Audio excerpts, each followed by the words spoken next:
Hello கண்டிங் channel people, நம்மளோட Uma Ramanan madam இப்போ உயிரிழந்துட்டாங்க அப்படின்ற செய்திகள் கேட்ட உடனேருந்தே சோஷியல் மீடியாவில் இருக்க நிறைய பேர் ஆக்டிவிஸ்டாக ஆரம்பிச்சிட்டாங்க.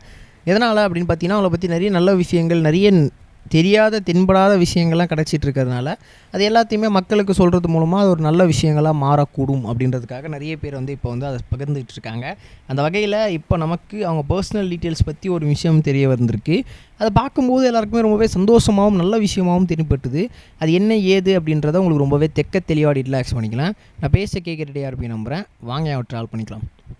முதல்ல நம்மளோட உமா ரமணன் மேடம் பொறுத்த வரைக்கும் இசைத்துறையில் மிகப்பெரிய ஒரு தரத்தை பதிச்சவங்க தான் நம்ம உமா ரமணன். அப்படி இருக்கும் சமயத்தில் நிறைய மியூசிக் டைரக்டர்ஸ் கூட ஒர்க் பண்ணியிருக்காங்க. நிறைய பேர் கூட சேர்ந்து நிறைய பாடல்களையும் பாடியிருக்காங்க. அந்த வகையில் இப்போ அவங்க இறந்துட்டாங்கன்னும் போது அவங்க எல்லாருமே கண்ணீர் மல்க அவங்களுக்கு இரங்கல் தெரிவிச்சிருந்தாங்க. ஆனாலுமே இப்போ அவங்க வீட்டில் எப்பயுமே நார்மலாக ஒருத்தவங்க இறந்துட்டாங்க அப்படின்னால வீடை க்ளீன் பண்ணுவாங்க. அவங்களோட பழைய துணிகள், யூஸ்டு கிளாத்ஸ்லாம் இருக்கும். அந்த கிளாத்ஸ்லாம் என்ன பண்ணுவாங்க அப்படின்னா எடுத்து வேறு எங்கேயாவது வைக்கிறது, அந்த மாதிரி விஷயங்கள்லாம் பண்ண ஆரம்பிப்பாங்க. ஸோ அதேமாரியே இப்போது அவங்களோட, அதாவது உமா ரமணன் மேடமோட கிளாத்ஸ் எல்லாத்தையுமே அவங்க ஃபேமிலி மெம்பர்ஸ் என்ன பண்ண போகிறாங்க அப்படின்னா, நிறைய புது கிளாத்ஸ்லாம் இருக்காம். அதாவது புடவைகள்லாம் வாங்கி இன்னும் பயன்படுத்தாமல் அப்படியே புதுசாக வச்சிட்ருக்க நிறைய புடவைகள் இருக்கிறதுனால அது எல்லாத்தையுமே என்ன பண்ண வேணாம், அப்படியே எரித்து அதை வேஸ்ட் பண்ண வேணாம். ஸோ நிறைய முடியாதவங்க, நிறைய முதியோர் இல்லம் அந்த மாதிரிலாம் முடியாதவங்களாம் நிறைய பேர் இருப்பாங்க.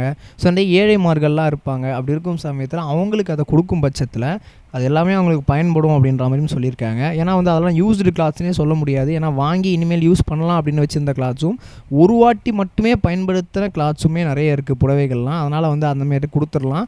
ஒரு சில புடவைகள்லாம் மட்டுமே எங்களோட பர்சனலுக்காக நாங்கள் வச்சுக்கிறோம், அவங்களோட ஞாபகார்த்தமாக, ஒய்ஃபோட ஞாபகார்த்தமாக, அம்மாவோட ஞாபகார்த்தமாக நாங்கள் வச்சுக்கிறோம் அப்படின்னு சொல்லி நம்மளோட ரமணன் சாரும் அவங்களோட பையன் விக்னேஷுமே சொல்லியிருக்காங்க.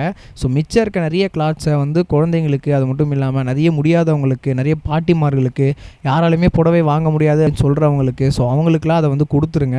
ஏன்னா எங்களோட அம்மா அவங்களோட உணவு மூலமாக உயிரோடு இருக்காங்க அப்படின்னு சொல்லி நாங்கள் அதை வச்சு நாங்கள் நம்பிக்கிறோம். ஸோ அதனால் அந்த ஒரு ஹெல்ப்பை மட்டும் பண்ணுங்கள் அப்படின்னு சொல்லியிருக்காங்க. ஸோ இதை பார்த்து நிறைய ரசிகர்கள் இப்போ பாராட்ட தெரிவிச்சிட்டு இருக்காங்க. ஏன்னா எப்பயுமே இறந்துட்டாங்க அப்படின்னா அந்த துணியெல்லாம் எரிச்சிருவாங்க. அதை தாண்டி இவங்க இந்த மாதிரி ஒரு முன்னேற்பாடு விஷயங்கள் பண்ணது எல்லாருக்குமே ரொம்பவே ஒரு சிறப்புற விஷயங்களாக இருக்குது. ஸோ இதை தான் சோஷியல் மீடியாவில் எல்லாருமே பற்றி ஷேர் பண்ணி நிறைய பக்கத்து விஷயங்களை பகிர்ந்துட்டு வந்துட்டுருக்காங்க.